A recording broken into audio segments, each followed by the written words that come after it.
Good morning. My name is Homer Garcia, Director for the City of San Antonio Parks and Recreation Department. And I wanted to just welcome everybody and to kind of frame the dialogue and some of the feedback. Right now, we are at the beginning, if you will. Think about our fiscal year 2024 budget process, which we'll get into all of those community meetings here this spring and summer. But really, for that fiscal year that begins in October, preparing for that budget, economics of green space, co-creating communities, what it takes to do that discussion begins today. And I think it's very appropriate. Earlier this week, we had our Parks Board meeting, and when I was highlighting some key dates about here are some key milestones in our budget process, I said in my parks world, while that's the city budget, my parks budget process really begins today. So I want to welcome everybody for their thoughts and input. And in the background, not only about what it takes to co-create spaces, park access is critical for San Antonio. And when we think about Outside for All, it's how we connect people to our green spaces. But 10-minute walk to a park, which is just one component of that, it really goes back to, well, you could live within 10 minutes walk to a park, but we want a quality park. And that's really the question that I challenge myself when we're thinking about having dialogue, budgets that we want to present for community input and for council to consider, making sure that while the capital side of what we do, building new things, amenities that people want to see and use, how we manage them, making sure that we have the resources that are necessary to maintain those high quality green spaces for everybody. So that's the framework for today's discussion. And next, I want to go ahead and introduce our keynote speaker. And I need to not get this wrong. My staff will tell you that I often like to just speak without having to look at anything, but I need to make sure that I don't get this incorrect. I will be Libby, help please. I did read it in advance, but I want to make sure that I don't miss a point as I introduce Henry Cisneros. So thank you everybody for your patience. Mr. Cisneros' community building career began at the local level. After serving 3 terms as a city council member in 1981, Mr. Cisneros became the first Hispanic American mayor of a major U.S. city, San Antonio, Texas. During his 4 terms as mayor, he helped rebuild the city's economic base and spurred the creation of jobs through massive infrastructure and downtown improvements. In 1992, President Clinton appointed Mr. Cisneros to be Secretary of the U.S. Department of Housing and Urban Development.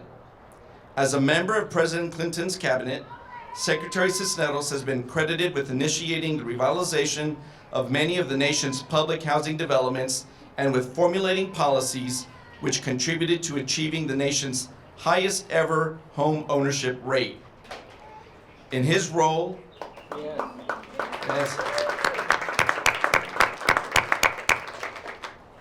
in his role as the President's chief representative to the nation's cities, Mr. Cisneros personally worked in more than 200 U.S. cities in every one of the 50 states.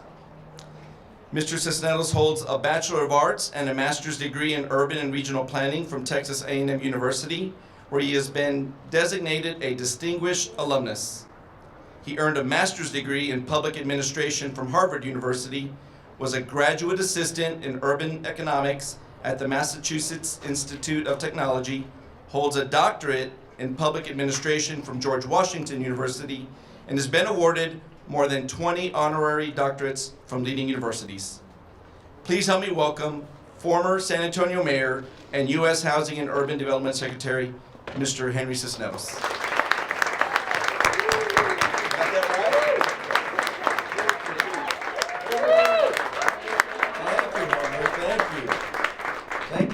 Very complete introduction. I want to thank Homer for the introduction, but I think in this case this morning I also need to thank Libby. Thank you very much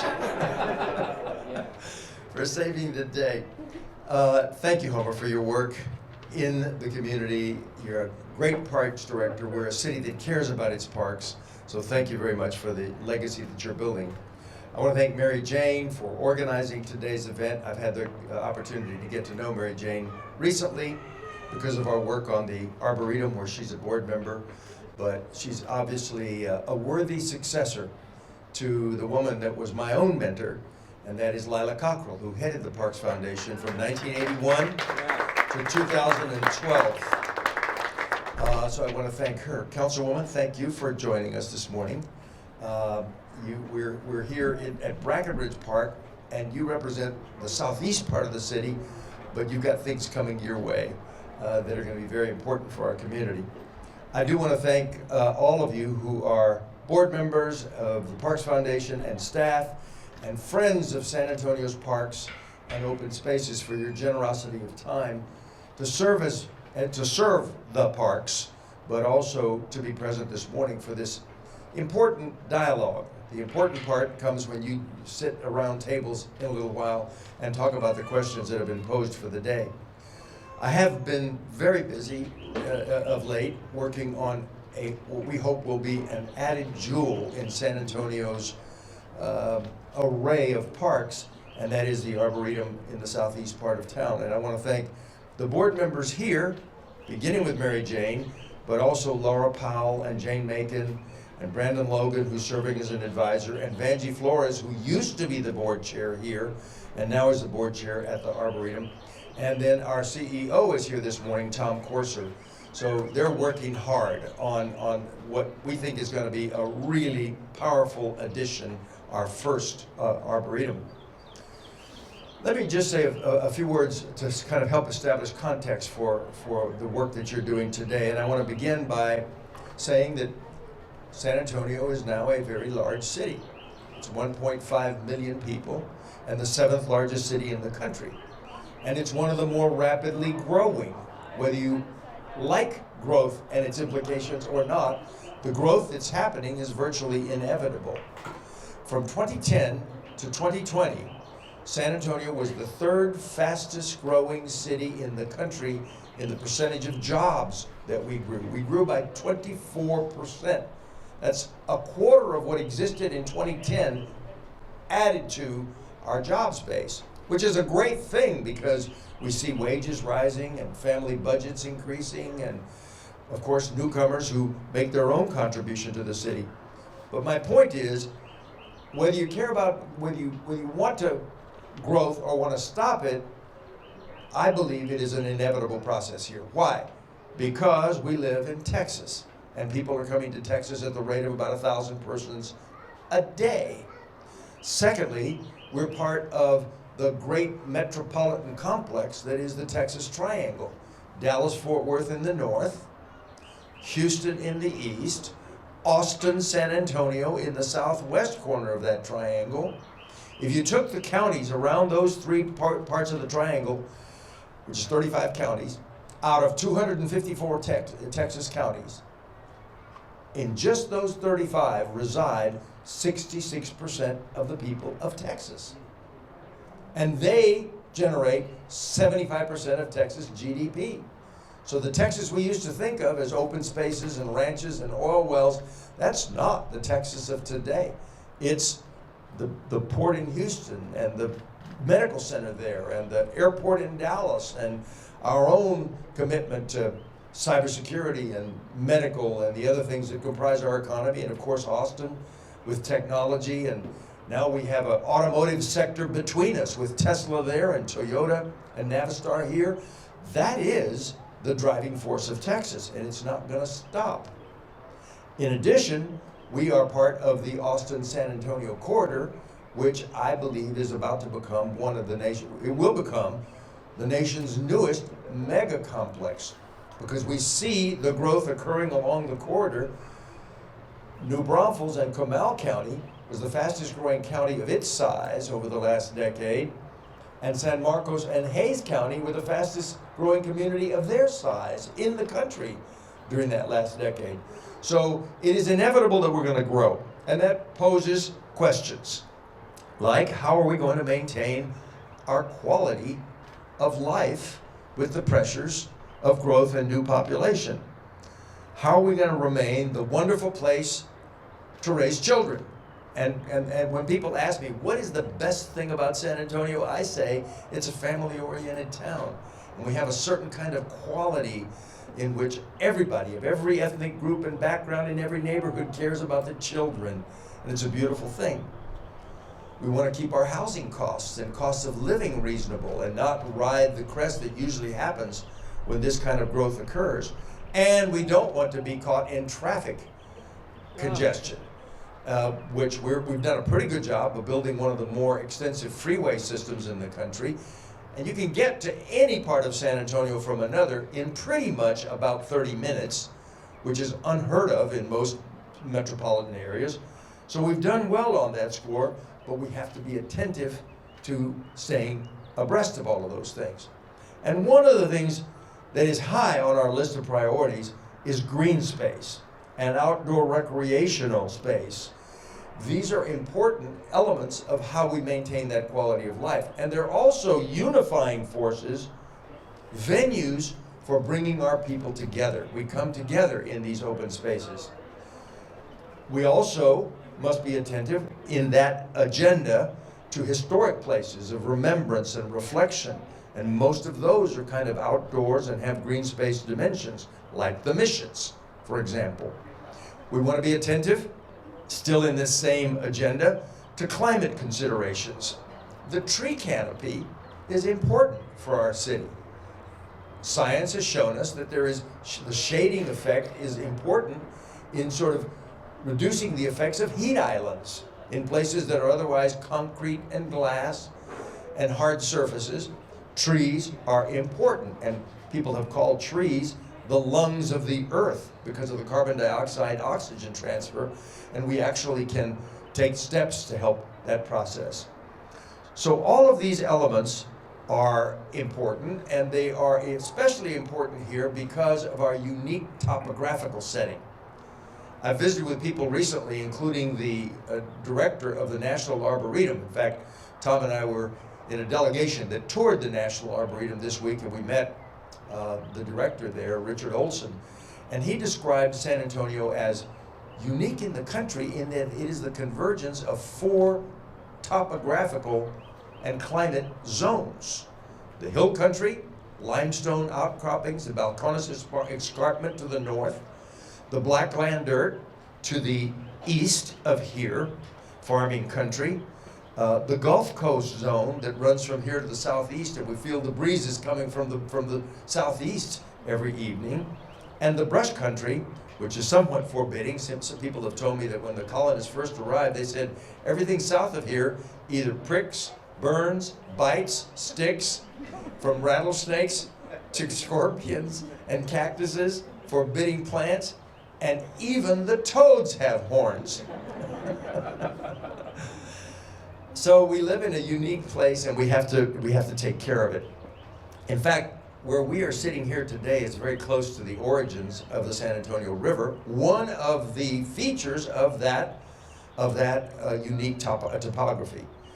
Frederick Law Olmsted, the creator of Central Park and many other parks in the country, arguably the most respected historic figure in landscape and park development in the country, visited here in 1854. And Louis Fisher, in his book on Brackenridge Park, describes one of his observations about this area, right here where we are. He wrote, "The San Antonio Springs may be classed as the first water among the gems of the natural world.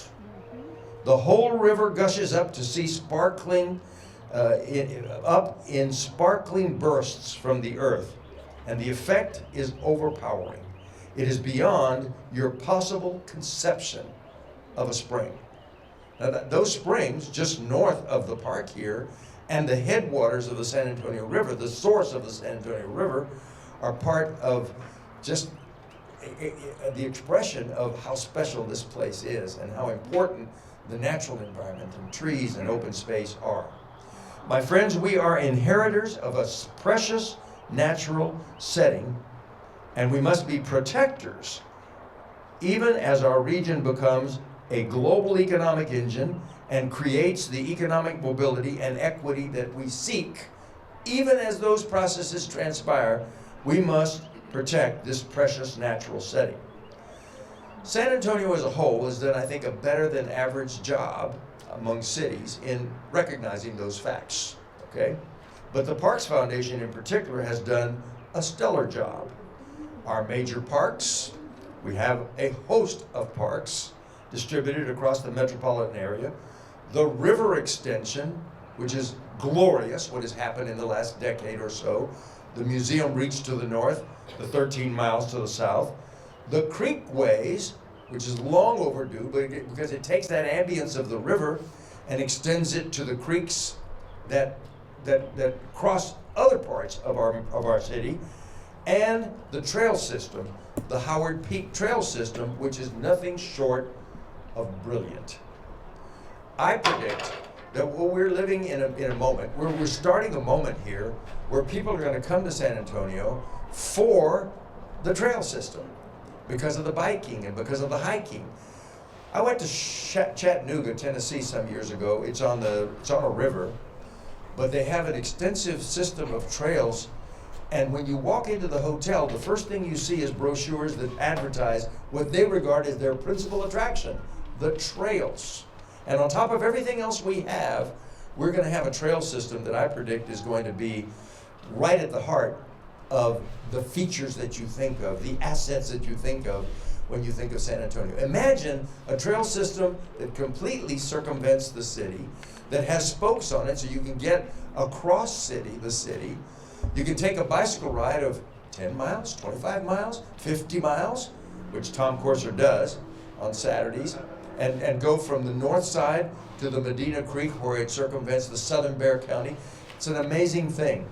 The Missions is part of those assets. Our downtown spaces.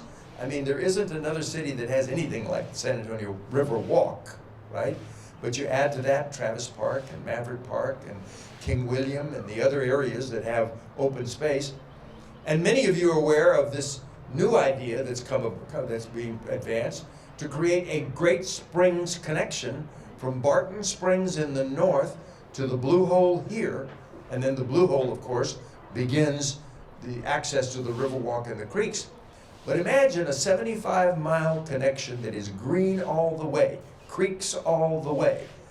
And 100 years from now, when Austin and San Antonio look on the map and on photographs, aerial photographs, like one major mega metro, there's a green space that runs the entire length and connects them. I don't know that that's been done anywhere else. I think it's a great idea. But it's an example of how we're thinking about these things, because these didn't happen by accident. They happened because a lot of people in the public life were thinking about them, because the public and advocates demanded them, and since 1981, because we have the Parks Foundation. So this is really, really important work. The Parks Foundation mission statement speaks to several principles. Conservation, protect and preserve the land. Community, unite people. Culture, celebrate arts and history. People, wellness, health, enjoyment. Education, share knowledge and equity. Inclusivity and accessibility. Those principles are so strong that they're right at the heart of what a city ought to be about. So I just want to impress upon you that your work with the Parks Foundation and support for the Parks Foundation is very, very integral to the vision that we have for our city. I love this city. I say to people, I feel toward San Antonio like I do toward members of my family. That's the kind of affection I have for it. It doesn't do everything right all the time. It needs correction every once in a while, but I love San Antonio in all its attributes. It feels like the affection that one has for a member of the family, and I know that's true for a lot of you. People are very dedicated to this community. And in the Parks Foundation, you're acting upon them with festivals and events. These are just recent accomplishments and endeavors. The Medina River natural areas, work at McAllister Park, work at Milam Park downtown, work in Maverick Park to expand the dog park there, Travis Park and the festival events and the holiday events that are held there. Padre County parks. Now the collaboration and overlap on the Arboretum, which will take 170 acres that was once a golf course and convert it into something that will be freely available to the public, with celebration of the majestic trees of our region, the broad species of cypresses and pecans and crepe myrtles and box elders and mulberries and magnolias, and just go on with the range of trees. We have an unusually wide range of species that can survive in our climate and in our setting, and that's what we're going to try to celebrate at the Arboretum. And then, of course, the work that you've done here at the Japanese Tea Garden to create these floating islands of lilies and cannas. Well, today you have posed 3 questions for discussion, and I think they're the right questions that you'll take up in a few moments. How should we acknowledge the complex histories of parks in order to move forward as a community? I've tried to touch on the historic significance of some of our parks. That is critical that we do that, so that we recognize we're dealing with things that have been here for 100 years, 150 years. Secondly, what is the best approach to securing funding through public and private partnerships? And again, you'll work to try to address those questions, but I think we know we need a higher prioritization in public funding on bond issues, in allocations of some of our resources, and from the private sector, from high net worth people, family offices, from corporate contributions, and new ways, novel ways of thinking about how to create a sense of passion about contributions. And thirdly, what are the best practices to develop programming and initiatives for successful community engagement? Best practices to develop programming and initiatives for successful community engagement. Very important theme in a diverse city, to bring it together using the parks, as the Parks Foundation has done with Jazz Alive and many other events over the course of the year. We have somebody with us who's going to be right at the heart of doing this, and that is Andres Andujar and Hemisphere, which is going to be our central park. Andres, congratulations on what you've done and where you're taking us with Hemisphere. So let me just say a few words on these 3 questions. I won't take them in order. I just want to throw out some sort of random thoughts. The first is, and I think Homer already said it, is we need a denser aggregation of parks throughout the community. Smaller parks, if you will, in our neighborhoods. Where there are new subdivisions being built, let us insist that park space, open space, be added into the subdivisions. Where we have places that have been left behind in the older neighborhoods of the city, on the west and the south and the east side, let us make sure that we're taking steps affirmatively to have equitable distribution of the open space. It is so important that we cannot fail in that endeavor. On matters of funding, we need a higher public priority on open space, although I will say I can't remember a bond issue in the last 30 years that didn't have open space on it, but there's always a need for more, especially with the growth that we have. And then in corporate responsibility and family philanthropy, we just need to stress the importance of these permanent legacies. Because families who are doing philanthropy tend to like that. Things where the money's not going to be spent and gone, but they're going to come and see it in operation. We can do better, not only within San Antonio, but some of these are statewide and national assets. The missions are national, and our scope for fundraising ought to be national. The Riverwalk is statewide, and we can go to the foundations of Houston and Dallas and so forth, the new money that exists in technology in Austin, and raise money for these things, which we may not have done adequately in the past. Public awareness needs to be stressed to build support. Reaching deep into our diverse demographics, which I think the Park Foundation has done well, and I credit Lila with starting that process of understanding, hey, this city is very different. People don't celebrate in the same ways. They have different priorities about holidays and the way families celebrate, and the way to engage the entire city is to offer those kinds of activities in different places and in different ways. Let me just say this, make this point. I think the key to San Antonio's progress as a modern city has been when we came together across ethnic lines and determined we're not going to progress with ethnic and housing segregation being the dominant theme of San Antonio. One set of population that's very poor, another that's comfortable, poorest school district in the state in Edgewood, and stronger school districts that are self-reliant.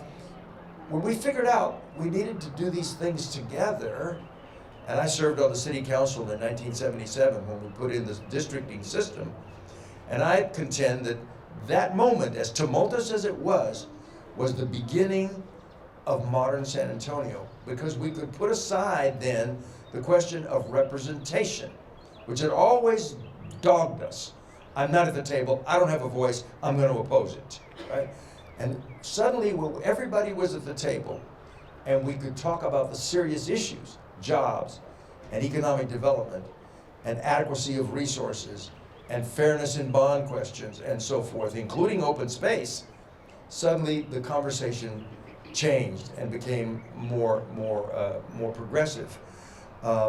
And the same goes for how we need to reach out as a Parks Foundation to all of the areas of the city. That principle of inclusivity is the dominant way of life in San Antonio. It's what makes us different. I've been to 200 different cities on my job as HUD Secretary and others. 200 different cities in every one of the states of America, and I will tell you in all sincerity, I have never been to a place that's got better potential or DNA for working together than San Antonio. That's just the truth. And so I'd say that needs to be a dominant theme, and I'm glad that Mary Jane is stressing it today. We ought to include the health interface, which is now increasingly well documented, and focus on people's desire for fitness and health and wellness at all ages. Our largest industry in town is what? Healthcare, biosciences. 160,000 people work in the biosciences. We like to say in that community that because that is our lead industry, we're a city that heals. Other cities claim that their central industries are gambling or cigarettes or some sort of manufacturing. We say we're a city that heals. And the open spaces, we know, are part of that wellness and healing process. We ought to integrate them more, really make that work for us, and it helps generate funding for the parks. Education. John Naisbitt told us years ago that with the increasing emphasis on technology, high tech, the society would need outlets that are high touch. The human spirit isn't about high tech, it requires high touch. Experiences that are outdoors, that are tactile, where people can participate and sort of find nature. So getting to education and sharing knowledge is another important attribute that can be used to sell contributions and public funding. And finally, the tie to climate concerns. Environmental sensibilities are very important to the young people. When you poll these days, young people and their belief about the future of the world, the future of the society, environmental considerations are at the very top of the list. And what better way to link that than to create reasons and ways why we can get deeper into the schools and take classes to the parks. We hope to do that at the Arboretum. A major dimension of the way we are thinking about the Arboretum is a venue for classes in schools. So let me close my remarks by just once again celebrating the uniqueness of our city and its relationship to this agenda. In 1854, 18 years after the Battle of the Alamo, so this was still a pretty primitive place, Olmsted visited and he wrote about his experiences in San Antonio, and this is what he said. We have no city, except perhaps New Orleans, that can vie in point of picturesque interest with San Antonio. Its jumble of races, costumes, languages, and buildings, its religious ruins, holding us to antiquity, binding us to antiquity, and the vague conviction that it is the first of a new class of cities into whose decaying streets our rattling life is to be infused. What he was saying is, there's a new place coming, and we're going to see life on the streets and all the elements of bustle, but so he acknowledged San Antonio as a really special place. Now, there's another reference that I want to make to Olmsted, and I'm about to close, so forgive me if I've gone over a little here. But Olmsted, Charles Burnham, who wrote the foreword to the book on Olmsted, but also the book on Brackenridge Park, said this about Olmsted's vision. He said, experiencing an Olmsted landscape can alter your mood, calm your spirit, and provide lifelong memories. Distinct from fine art, architecture, music, and dance, a great work of outdoor landscape, from a meticulously planned and designed park or garden to an expansive open space preserved as a natural or scenic reservation, is uniquely and utterly uniquely multisensory is the word he used, and utterly transporting. So the convergence in this human being, this man, of his thoughts about the importance of the outdoors and the magnificent places he developed for posterity, and his unique insights into San Antonio tell us we're in a special place and in a special time. You have chosen, by your commitment to the Parks Foundation, to do your part in this time, to sustain and uplift the enduring character of our beloved city. You work on a palette that is permanent, that is of scale, that is profound, and that touches lives. It is hard to imagine a more enduring way that you can make your personal imprint on our beloved city than work with the Parks Foundation. Thank you very much for that work.